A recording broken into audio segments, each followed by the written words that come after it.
Hello student, तो आज हम पढ़ने वाले हैं रेखा और कोण के बारे में। ठीक,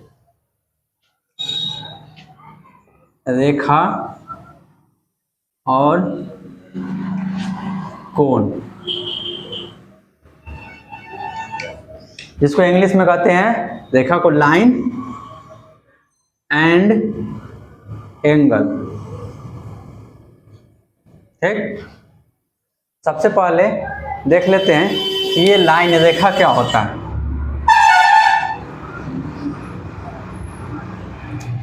तो कोई भी ज्यामितीय चित्र, ठीक, जिसमें केवल लंबाई हो, ठीक, जिसमें केवल लंबाई हो, उसको हम रेखा कहते हैं। तो इसको हम चित्र के माध्यम से कैसे बताएंगे? ये जो है ये रेखा है, क्योंकि इसमें केवल क्या है? लंबाई है। ठीक, जिसमें केवल लंबाई है, लंबाई हो, उसको क्या कहते हैं? रेखा कहते हैं। ऐसे तो ज्यामिति में रेखा परिभाषित नहीं है, क्योंकि हम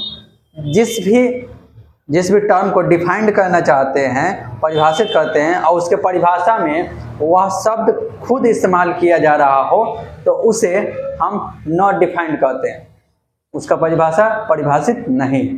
जैसे कि हम रेखा बोल रहे हैं, रेखा का परिभाषा पूछा जाए, तो हम रेखा में ही रेखा इस्तेमाल कर रहे हैं कि रेखा वह ज्यामितीय चित्र है जिसमें लंबाई ही केवल हो, केवल लंबाई हो। ठीक, तो इसलिए ये रेखा जो है अपरिभाषित। वैसे ही बिंदु जिसे हम किसी भी चीज़ का पोजीशन बताते हैं, स्थिति बताते हैं, ये भी ज्यामिति में नॉट डिफाइंड है इसका परिभाषा। क्योंकि इसका परिभाषा में क्या कहते हैं? बिंदु वह ज्यामितीय चित्र है जिसमें ना ही लंबाई हो, ना ही चौड़ाई हो, ना ही ऊंचाई हो। ठीक, तो उसे बिंदु कहते हैं। इसे किसी स्थिति को निर्धारण करने के लिए इसका इस्तेमाल करते हैं। ये बिंदु हो गया। वैसे ही प्लेन, समतल, ये भी नॉट डिफाइंड है। तो तीन चीज नॉट डिफाइंड है। यहाँ पे हम बात किए बिंदु का और ये रेखा का। ठीक, बिंदु समझ में आया? जिसमें ना ही लंबाई हो, ना ही चौड़ाई हो, ना ही ऊंचाई, उसको बिंदु कहते हैं। और इसका उपयोग हम किसी भी वस्तु के या किसी भी कण का हम स्थिति को निर्धारण करने के लिए उपयोग में लाते हैं। रेखा वह ज्यामितीय चित्र है जिसमें केवल लंबाई हो। ठीक, अब इसको हम क्या कर लेते हैं? यहाँ पे एक पॉइंट ले लेते हैं। ये बिंदु से ही मिलकर बना हुआ है, तो यहाँ पे ए बिंदु ले लिए, यहाँ पे बी बिंदु ले लिए, 2 बिंदु ले लिए। तो इसको संकेत में रेखा को कैसे लिखेंगे? जब मैथ में काम करेंगे तो रेखा को ऐसे लिखेंगे, ए बी, और उस पर ऐसे दे देंगे। ये जो है क्या कहलाएगा? रेखा ए बी। ठीक, इस तरह से संकेत के रूप में लिखेंगे। अब ये रेखा हो गया। अब इसके बाद हम रेखा खंड देख लेते हैं। रेखा खंड क्या होता है? रेखा खंड, लाइन सेगमेंट।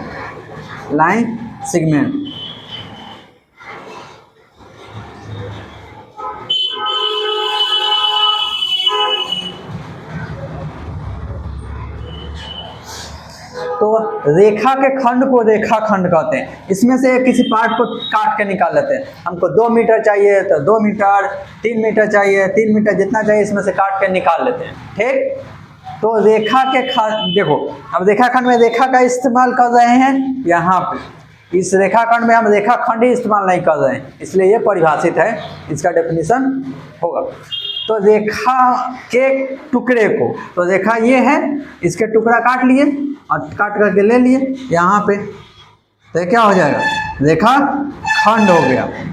ठीक, इस रेखा को हम इधर कहीं पर भी बढ़ा सकते हैं और इधर कहीं पर भी बढ़ा सकते हैं। रेखा में हमेशा ये एरो दिया हुआ रहता है। ठीक, रेखा खंड में एरो नहीं दिया हुआ रहता है। इसमें अंतिम बिंदु नहीं है, एंड पॉइंट नहीं है, इसमें एंड पॉइंट है ये, और ये जो है ये अंतिम बिंदु है। कितने अंतिम बिंदु? 2 अंतिम बिंदु है। इसको संकेत में कैसे लिखते हैं? PQ लिख देते हैं और यहाँ पे एक लाइन खींच देते हैं। ये रेखाखंड को बताता है। ठीक, अब इसके बाद हम एक अलग ज्यामितीय चित्र के बारे में पढ़ने जा रहे हैं, वो है किरण। किरण क्या होता है? ठीक,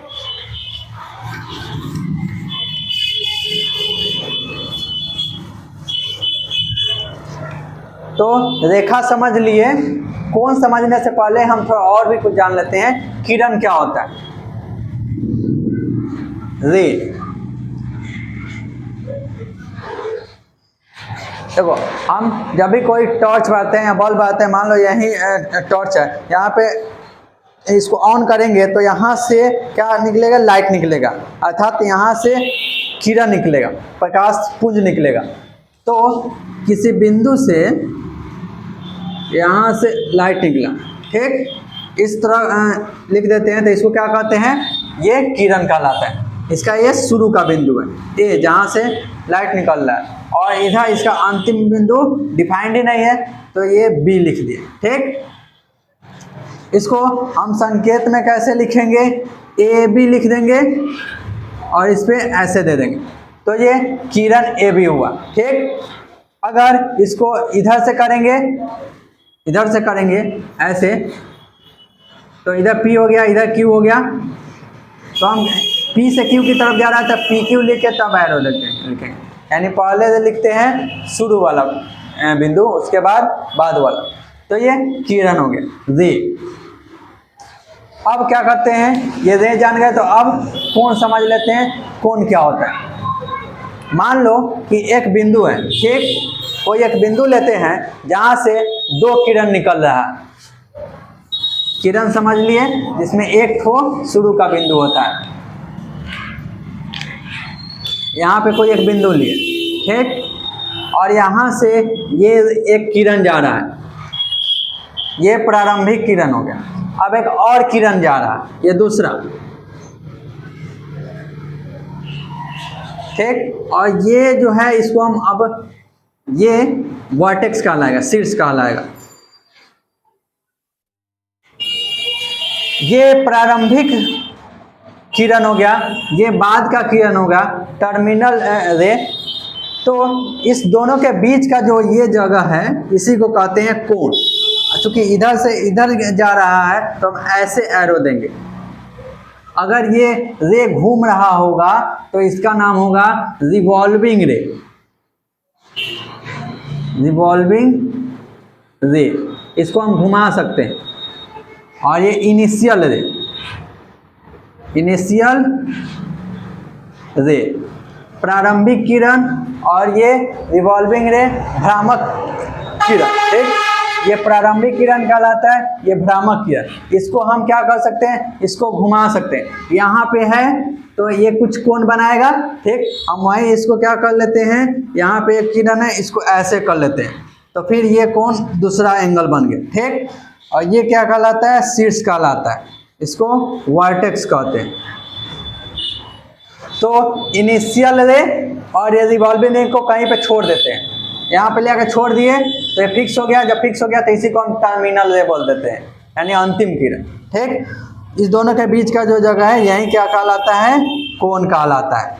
इसको हम कोण, इसका नाम दे देते हैं, सपोज यहाँ पे O, यहाँ पे A, यहाँ पे B कह देते हैं, ठीक। तो ये कोण बन गया। इस कोण का अब नामकरण करना सीख लेते हैं। कोण का नामकरण कैसे करते हैं? कोण को संकेत में इसका इस्तेमाल करते हैं, संकेत में ये इस्तेमाल करते हैं, इस चिन्ह का, ठीक। ये कोण को बताता है। इस कोण का नाम लिखना है तो हम ऐसे चल सकते हैं, AOB लिख सकते हैं। कोण, इसको कोण बोलते AOB, ठीक।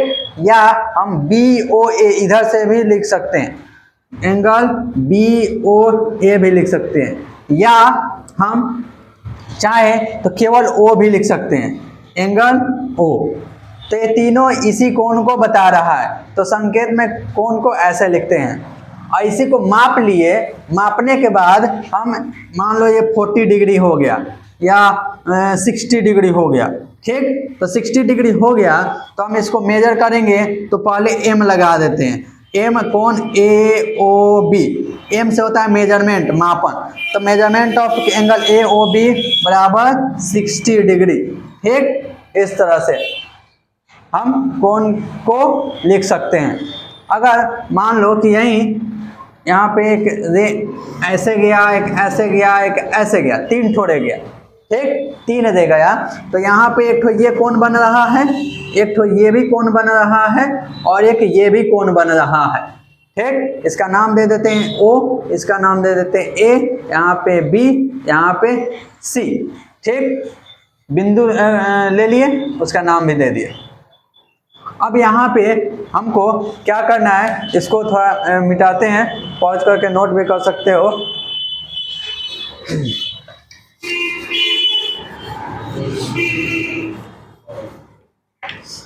अब यहाँ पे क्या करना है, इसमें एंगल का नाम लिखना है। तो एंगल का नाम लिखना है, तो इस एंगल का नाम लिखेंगे तो केवल ओ लिखने से यहाँ पे हमको क्या होगा कि समझ ही नहीं आएगा कि ये वाला एंगल की बात हो रहा है या ये वाला एंगल की बात हो रहा है या पूरे यहाँ से यहाँ एंगल की बात हो रहा है। तो एंगल ओ यहाँ पे जैसे लिख दिए थे, वहाँ पे एक ठो एंगल बन रहा था, कौन बना था इसलिए लिख दिए, यहाँ पे नहीं लिख सकते। यहाँ पे इस वाले एंगल के लिए क्या लिखेंगे, ए ओ बी लिखेंगे, एंगल ए ओ बी लिखेंगे। ठीक, ये ओ लिखना यहाँ पे गलत होगा, यहाँ पे ये उचित तरीका नहीं है, क्योंकि यहाँ पे नहीं क्लियर ये बता रहा है। वैसे यहाँ पे इस कोण के लिए एंगल बी ओ सी लिखेंगे, बी ओ सी।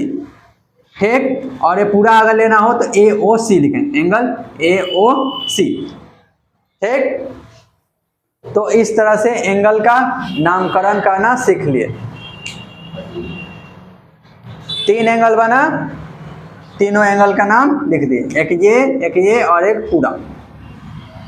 तो हम रेखा भी समझे और कोण भी समझ लिए। अब एक टर्म और भी इस्तेमाल होता है कि बिंदु सीखे हैं ना, तो संरेख बिंदु क्या होता है, कोलिनियर पॉइंट। संरेख बिंदु, कोलिनियर पॉइंट्स।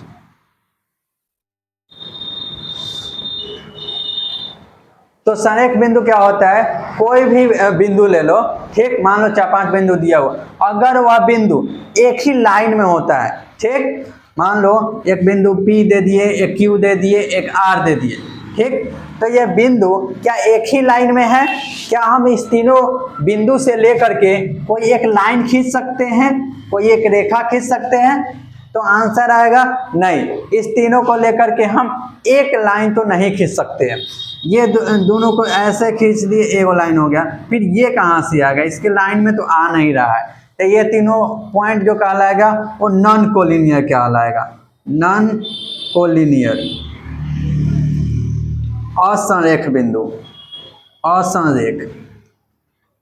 और वहीं कोई बिंदु ले लेते हैं जो कि एक ही लाइन में हो, ऐसे 1 2 3 4 क्या वो ले लो, A B C D point. अब इस चारों बिंदु से एक लाइन खींचा जा सकता है, खींचा जा सकता है। जब उस बिंदु से हम एक लाइन खींच सके तब वैसे बिंदु को हम संरेख बिंदु कहते हैं। ठीक, तो यहाँ पे हमें संरेख बिंदु भी मालूम चल गया कि संरेख बिंदु किसे कहते हैं। ठीक, और संरेख बिंदु होगा तो इसका एक खास गुण है कि हम जब क्या करेंगे, इसमें यहाँ से यहाँ तक ले लें, ये एक बिंदु, एक और एक ये, इसमें हम इस छोटे छोटे पार्ट को जोड़ करके पूरा यहाँ से यहाँ तक प्राप्त कर सकते हैं। ए से डी तक का जो दूरी होगा वह बराबर होगा किसके किसके, ए बी को जोड़ दे बी सी में और फिर इसमें जोड़ दे सी डी। ठीक, तो ये तीनों को जोड़ करके हम इस ए डी को प्राप्त कर सकते हैं। ठीक, तो यहाँ पे ये संरेख बिंदु होगा तो ये वाला यहाँ पे होगा, लेकिन यहाँ पे नहीं होगा। यहाँ पे हम पी क्यू आर ले ले तो हम पी आर के बराबर नहीं कर सकते हैं। यहाँ पे हम पी क्यू को क्यू आर से जोड़ दें तो पी आर के बराबर थोड़ी होगा, तो यहाँ पे नहीं हो सकता है। पी क्यू और ये क्यू आर जोड़ देते हैं। ठीक, क्यू आर जोड़ देते हैं तो ये तो बराबर होगा ही नहीं ये पी आर के। लेकिन वही संरेख होता तो पी क्यू और क्यू आर ऐसे रहता, पी क्यू आर, तो पी क्यू और क्यू आर को जोड़ देते तो हमें पी से आर तक मिल जाता, पी आर हो जाता। ठीक, तो ये संरेख होगा तभी ये वाला कंडीशन भी अप्लाई होगा। अब इसके बाद यहाँ तक तो जान गए, अब हम कोण के प्रकार देख लेते हैं, कोण के कुछ टाइप देख लेते हैं जो होता है, पहुँच करके नोट कर सकते हैं।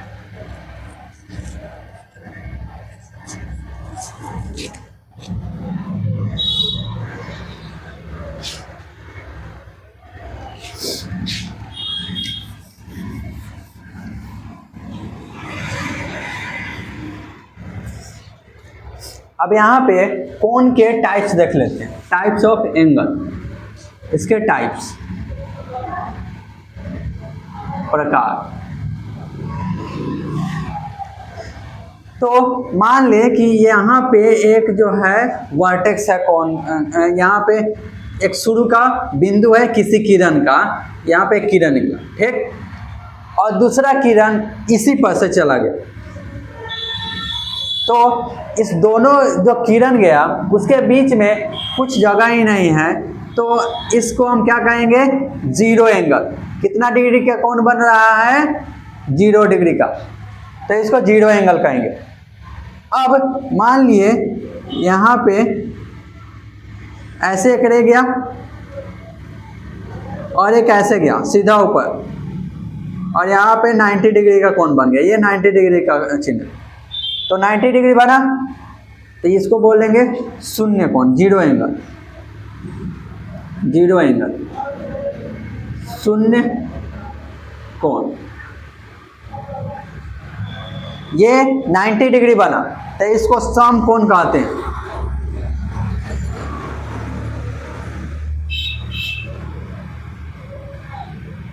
Right angle.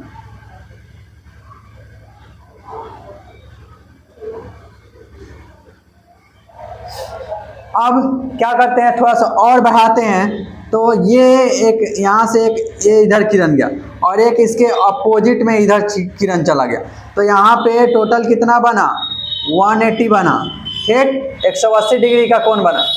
तो जब 180 डिग्री का कोण बनता है तब उसको हम क्या कहते हैं, स्ट्रेट एंगल, स्ट्रेट रेखा कोण, स्ट्रेट एंगल।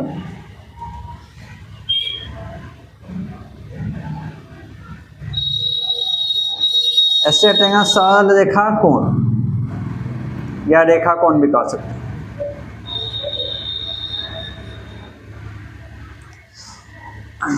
स्ट्रेट एंगल रेखीय कोण भी कह सकते हैं, रेखीय कोण, और इंग्लिश में स्ट्रेट एंगल।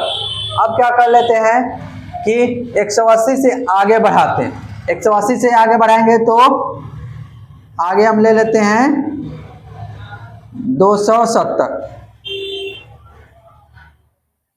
ठीक, 270, इसको बोलते हैं रिफ्लेक्स एंगल, पुनर्युक्त कोण, रिफ्लेक्स एंगल। 180 स्ट्रेट एंगल, रेखीय कोण, रिफ्लेक्स एंगल, पुनर्युक्त कोण, पुनर्युक्त कोण। यहाँ पे लिख देते हैं पुनर्युक्त, पुनर्युक्त कोण।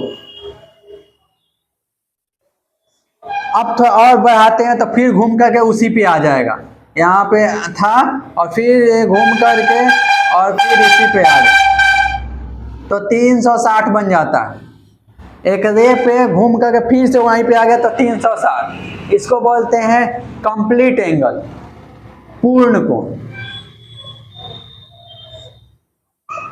Complete angle, complete angle. इस आगे पढ़ते हैं, इसके बाद और टाइप्स ऑफ एंगल। अब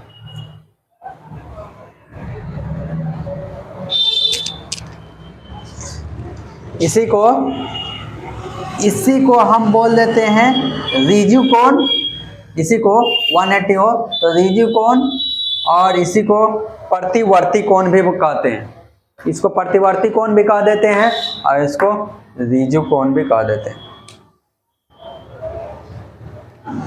लिख देते हैं रिजिव कोण।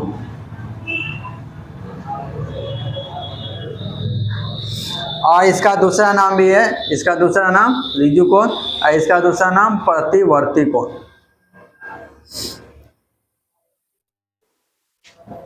ठीक, इसको आगे फिर प्रोसीड करते हैं।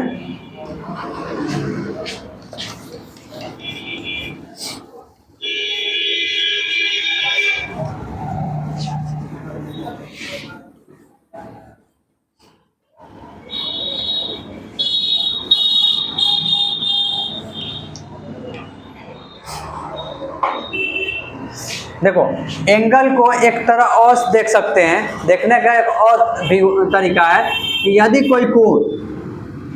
कोई कोण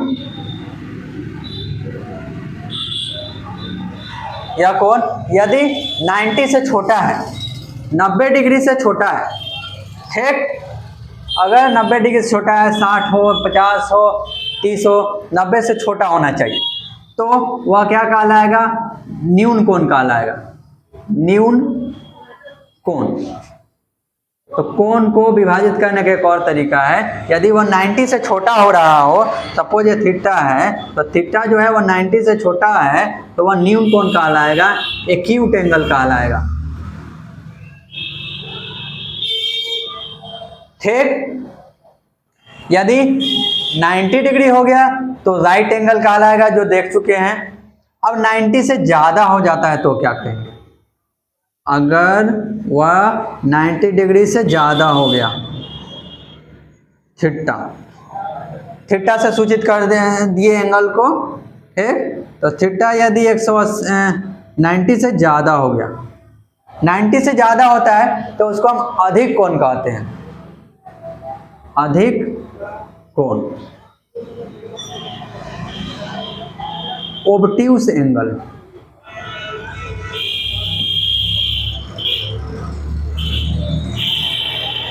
तो 90 से ज़्यादा हो तो अधिक कोण और 90 से कम हो तो न्यून कोण कहेंगे।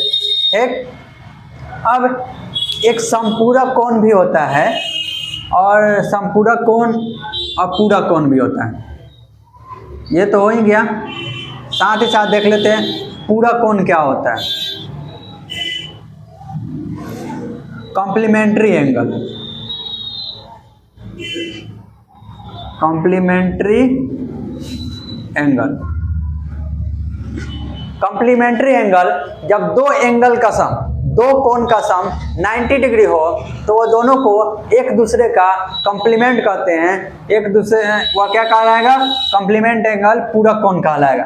ठीक, मान लो कोई एक एंगल ले लिए, ये यहाँ पे दो ठो एंगल बना, ठीक, ये थीटा और ये थीटा प्राइम, दोनों को जोड़ दिए।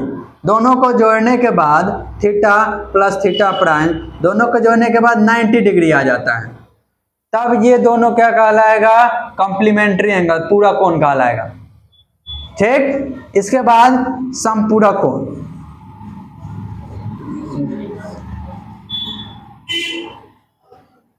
Supplementary angle, supplementary angle. यदि हम दो कोण को जोड़ते हैं और दोनों कोण को जोड़ने के बाद हमें 180 डिग्री प्राप्त होता है, 180 डिग्री प्राप्त होता है। सपोज थीटा 1 थीटा 2 दोनों को जोड़ दिए और हमें 180 डिग्री प्राप्त हुआ। तो यदि 180 डिग्री प्राप्त होता है तब हम कहेंगे कि वह जो कोण है वह समपूरक कोण है। ठीक, अब इसके बाद